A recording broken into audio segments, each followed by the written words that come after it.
The chamber fell silent as a voice cut through the noise like a blade. "So tell me, Congresswoman, do you even understand the policy you're defending?" The words dripped with condescension, carrying the smug certainty of a man convinced he held the upper hand. Cameras zoomed in, capturing every flicker of tension. Across the table, she did not flinch. Her eyes sharpened, her posture unshaken, as if she had been waiting for this moment her entire life. The audience watching at home could feel it, the air thick with expectation, the balance of power hanging by a thread. In that single instant, it was no longer just a debate. It became a battle over dignity, over whose voice carried truth, and over who would define the American story. And as the nation leaned in, no one could have predicted what she would say next. The clash did not emerge from thin air. It was born in a moment when America seemed divided along every possible line: ideology, race, class, even the right to speak with dignity in public life. The political climate was toxic, every exchange weaponized, every soundbite sharpened into ammunition for the next headline war. The hearing room itself was not just a venue for discussion, it was a battlefield where reputations rose and fell in the span of a few minutes. Viewers at home understood this instinctively. They weren't watching polite conversation. They were watching survival. On one side stood a seasoned politician, steeped in decades of rhetoric, convinced that sheer volume and authority would be enough to drown out the newer voices demanding change. To him, the chamber was his territory, the cameras his allies. He spoke as if America belonged to those who had always held power, dismissing challengers as mere interruptions to the natural order. On the other side sat a woman who carried the weight of countless untold stories, immigrant families working double shifts, young people who had been told politics wasn't for them, communities who had never truly seen themselves reflected in the halls of power. For her, this was not just a hearing. It was a chance to show that dignity could hold its ground against arrogance, that clarity could slice through bluster, that truth could still resonate louder than insult. The stakes reached far beyond the chamber walls. This was about what America wanted to become, a place where leaders earned respect not through intimidation but through honesty, empathy, and courage. It was about whether a voice representing millions of overlooked citizens could break through the noise of a political system designed to silence them.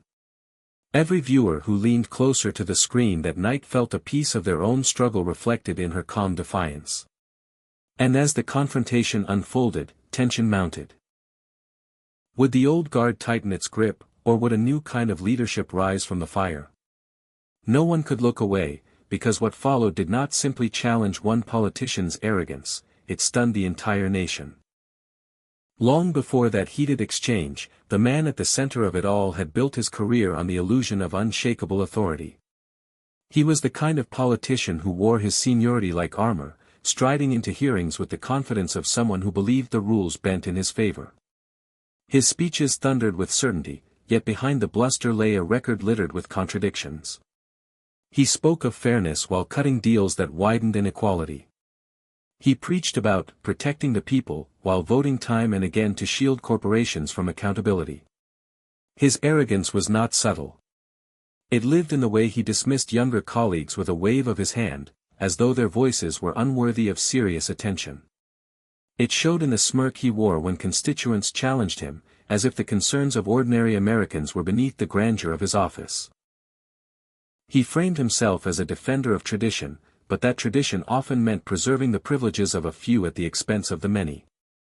What made him dangerous was not only his hypocrisy but the ease with which he convinced others to accept it.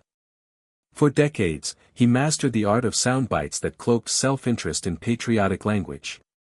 He told workers their struggles mattered, even as he voted against measures to raise their wages. He praised diversity in front of cameras, then turned around and mocked it in private conversations.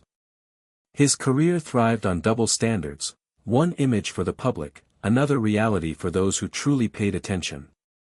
And yet, despite all this, he rarely faced consequences. The system had rewarded his arrogance, elevating him to positions where he could block progress with the stroke of a pen.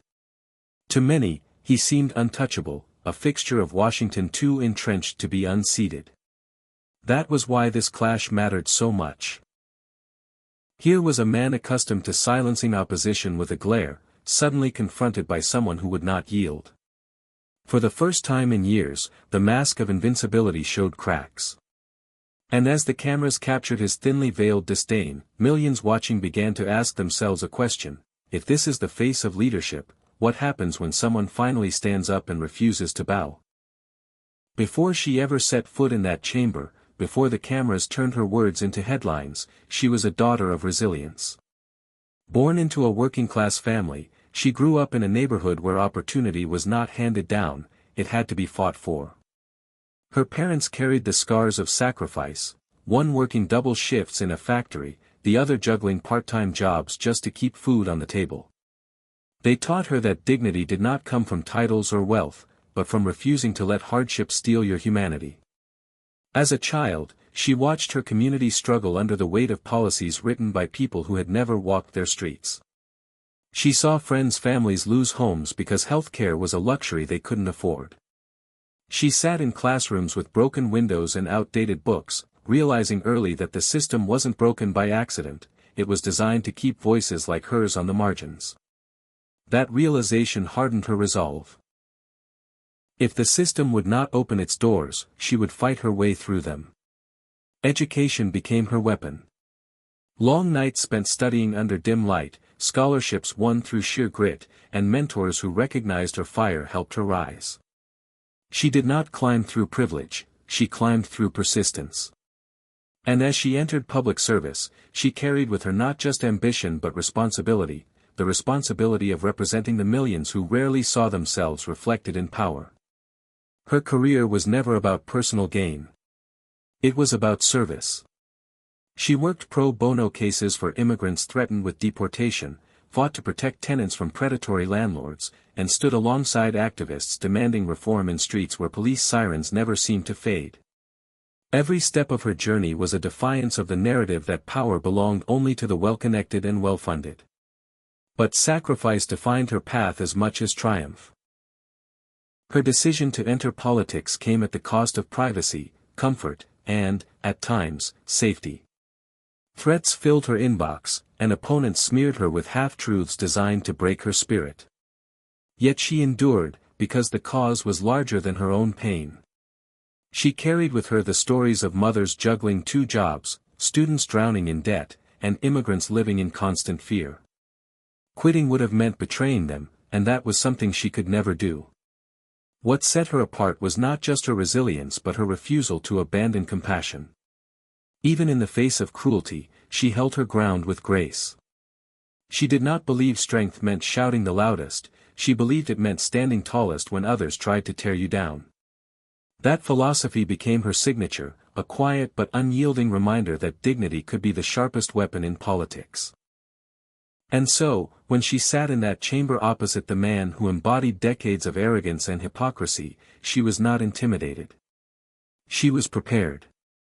Every insult she had endured, every barrier she had broken, every sacrifice she had made, it had all led to this moment. She was not merely defending herself. She was defending every unheard voice, every silenced dream, every overlooked community.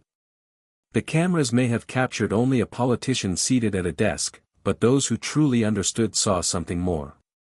They saw the culmination of a lifetime of struggle and service, a woman who had carried the weight of countless battles now ready to win one more.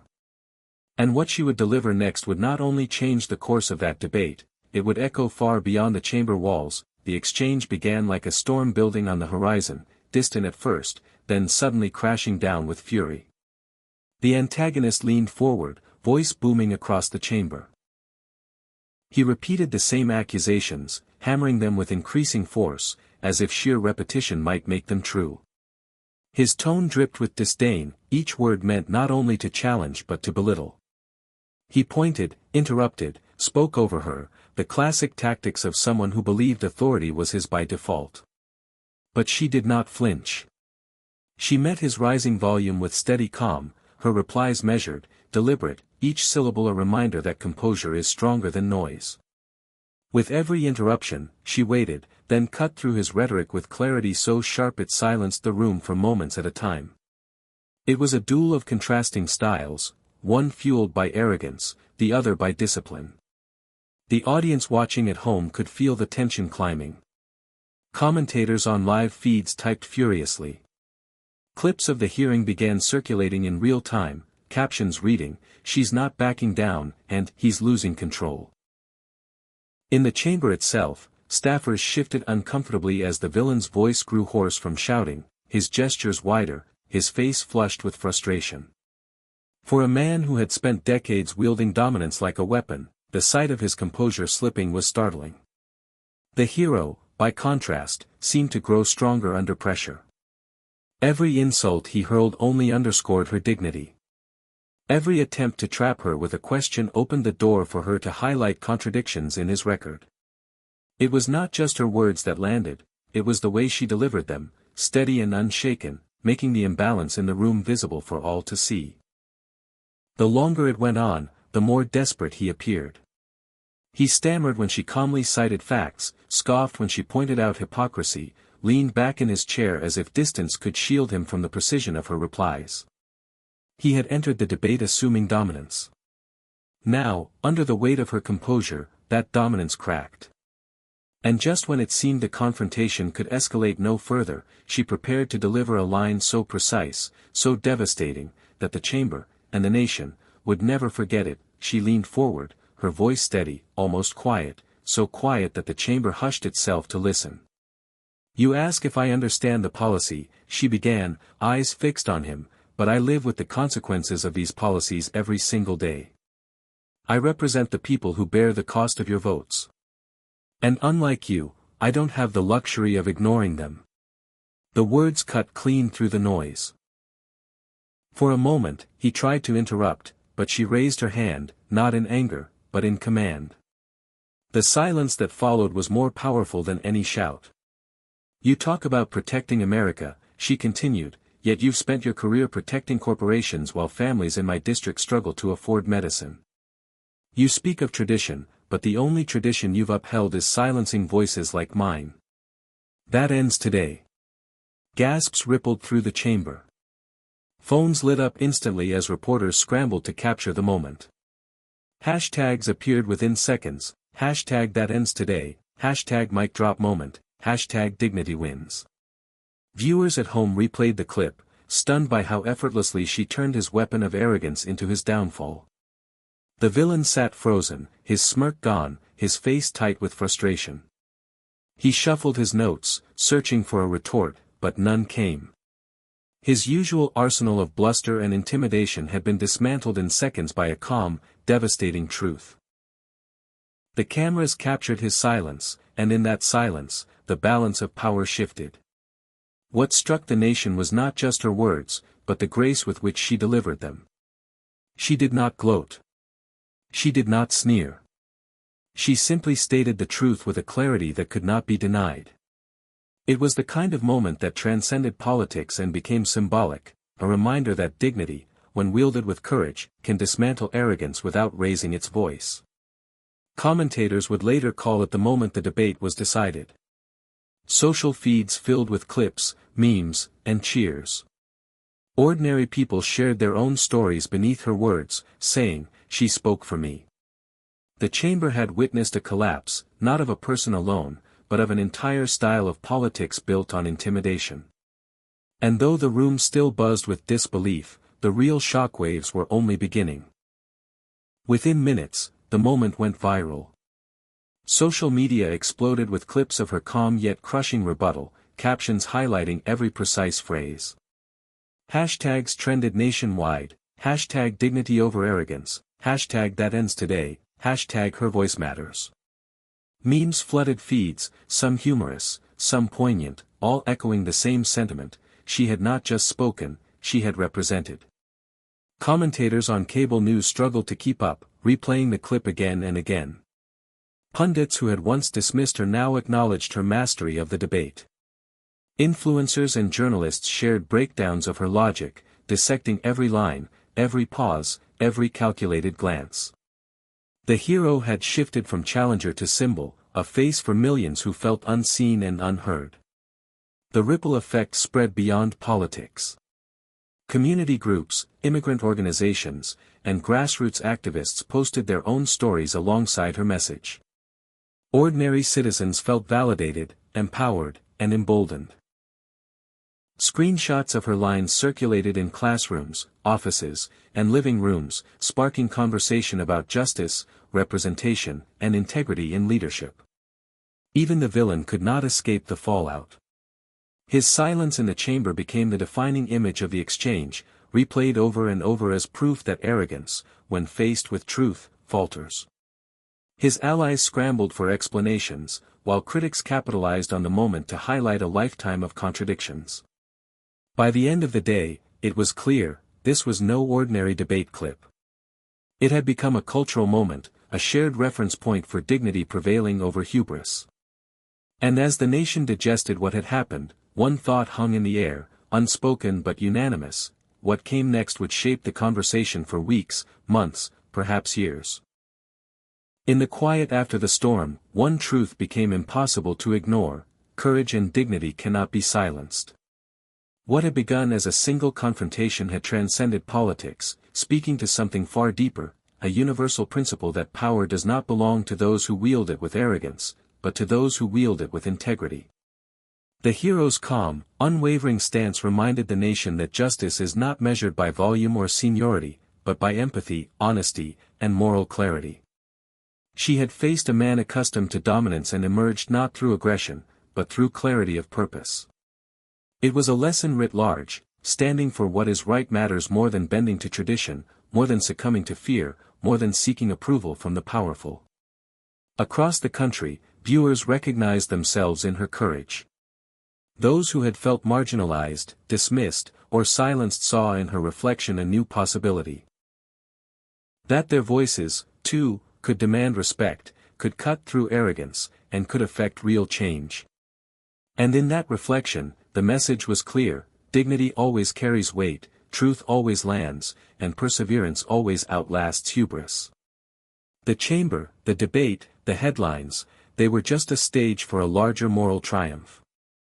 For anyone watching, the takeaway was unmistakable: when courage meets integrity, injustice trembles. And in that trembling, hope is reborn, not just for one moment, but for a nation learning again to believe in the power of principled action. The victory was not hers alone, it belonged to everyone who had ever been told they did not matter.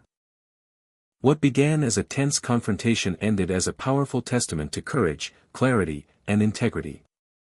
Jasmine Crockett's unwavering stance left Bernie Sanders momentarily silent, but the impact reached far beyond that chamber. It became a symbol of what America can be when dignity triumphs over arrogance. This was more than a debate, it was a reminder that standing for truth matters, that every voice counts, and that justice does not bow to intimidation. If you believe dignity always wins over hate, share this moment, join the conversation, and let the world see the power of principled leadership.